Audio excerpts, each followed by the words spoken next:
Lecture audio du conte La maison dans la forêt de Jacob et Wilhelm Grimm par Valérie Alain.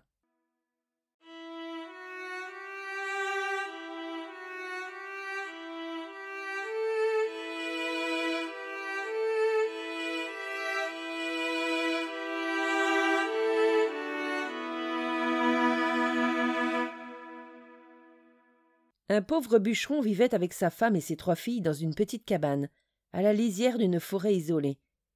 Un matin, comme il s'apprêtait à retourner à son travail, il dit à sa femme « Fais-moi porter mon déjeuner dans la forêt par notre fille aînée, sinon je n'arriverai pas à terminer ce que je dois faire. Et pour qu'elle ne s'égare pas, ajouta-t-il, je vais emporter un sachet de millet et je sèmerai les grains sur le chemin. » Lorsque le soleil fut juste au-dessus de la forêt, la fille du bûcheron se mit en route avec un pot de soupe. Mais les moineaux des champs et des bois, les alouettes et les pinsons, les merles et les tarins avaient picoré les grains de millet depuis longtemps, si bien que la fille du bûcheron ne trouva pas la trace laissée par son père. Elle marcha donc au hasard jusqu'à ce que le soleil se couche et qu'il fasse nuit. Les arbres bruissaient dans l'obscurité, les chouettes ululaient, et la fillette se mit à avoir peur. Elle aperçut alors une lumière qui clignotait au loin, entre les arbres. « Des gens habitent certainement là-bas et m'hébergeront pour la nuit, » se dit-elle, en se mettant à marcher en direction de la lumière. Peu après, elle arriva à une maison dont les fenêtres étaient illuminées. Elle frappa à la porte et une voix rauque cria à l'intérieur « Entrez !»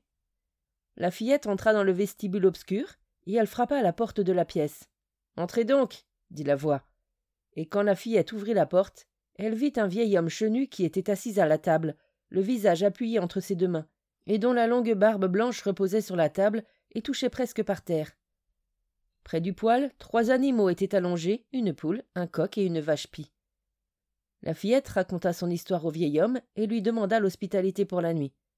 L'homme dit « Belle petite poule, beau petit coq, et toi, belle vache-pie, qu'en dis-tu » ?« Dux » répondirent les animaux, ce qui devait signifier « Cela nous convient », car l'homme poursuivit « Il y a ici tout en abondance, va au fourneau et prépare-nous de quoi dîner. » La fillette trouva dans la cuisine de tout à profusion et prépara un bon plat, mais elle ne pensa pas aux animaux.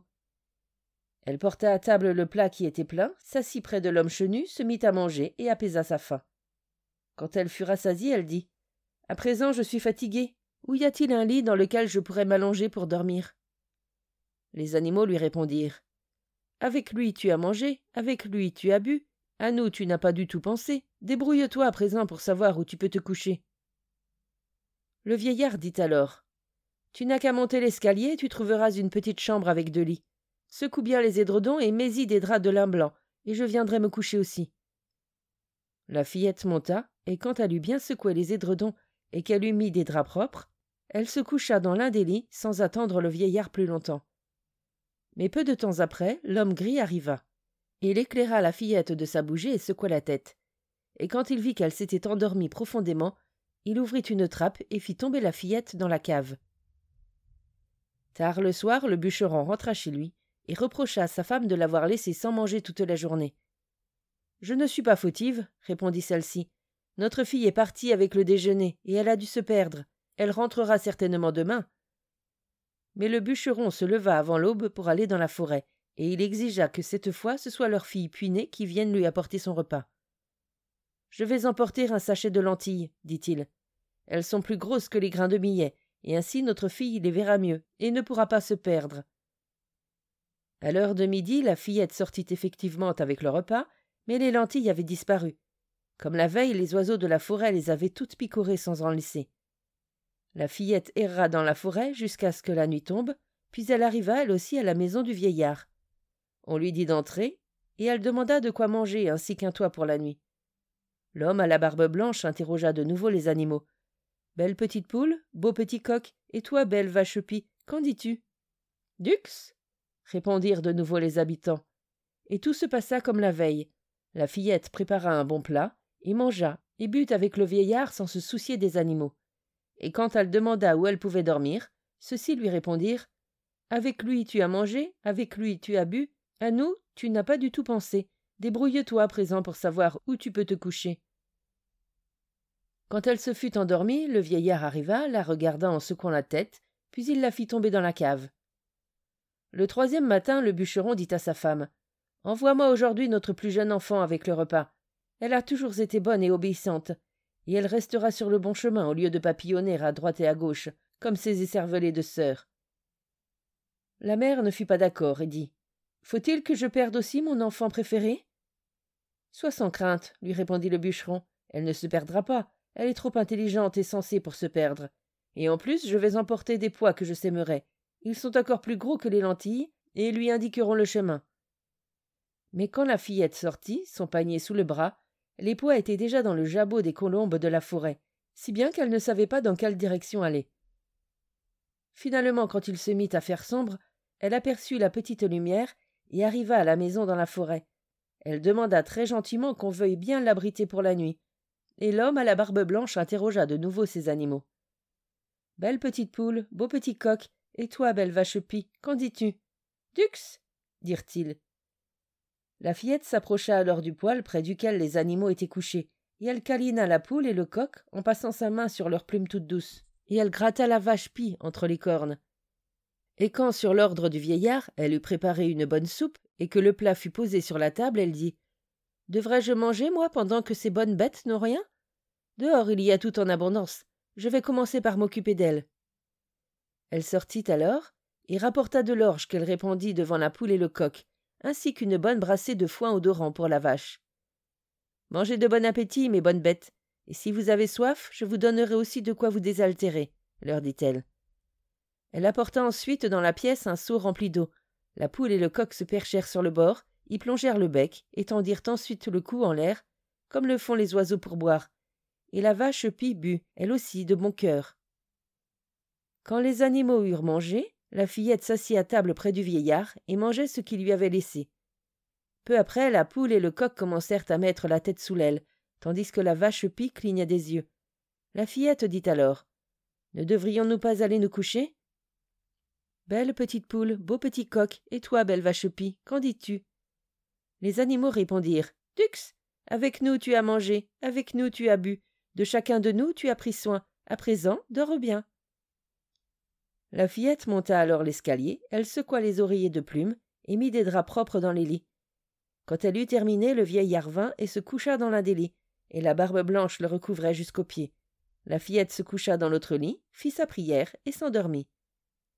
Elle dormit paisiblement jusqu'à minuit, et il y eut alors tant de bruit dans la maison que la fillette se réveilla. Elle entendit craquer et grincer dans les coins de la pièce. La porte s'ouvrit violemment et alla heurter le mur. Les poutres se mirent à trembler et à vibrer comme si elles se déboîtaient.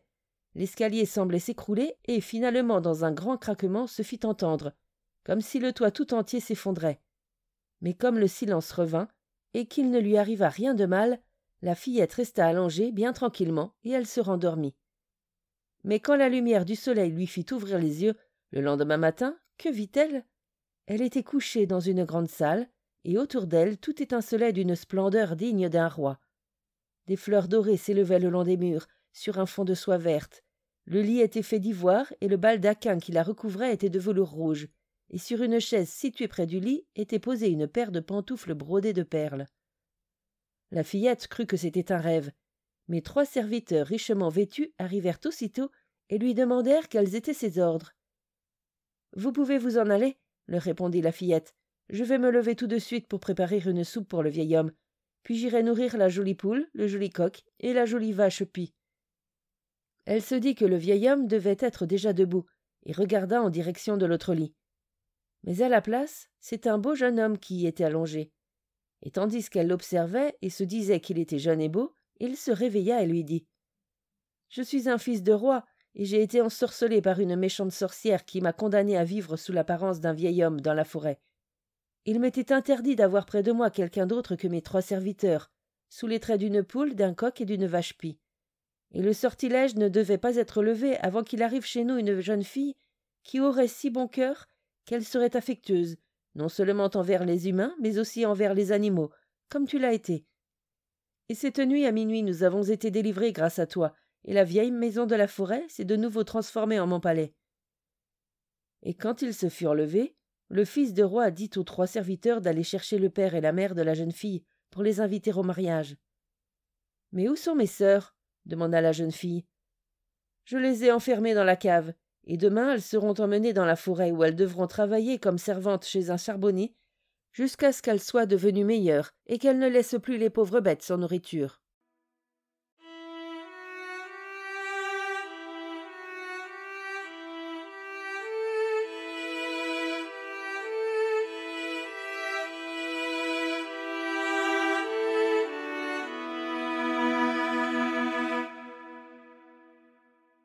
Fin de la lecture du conte La maison dans la forêt.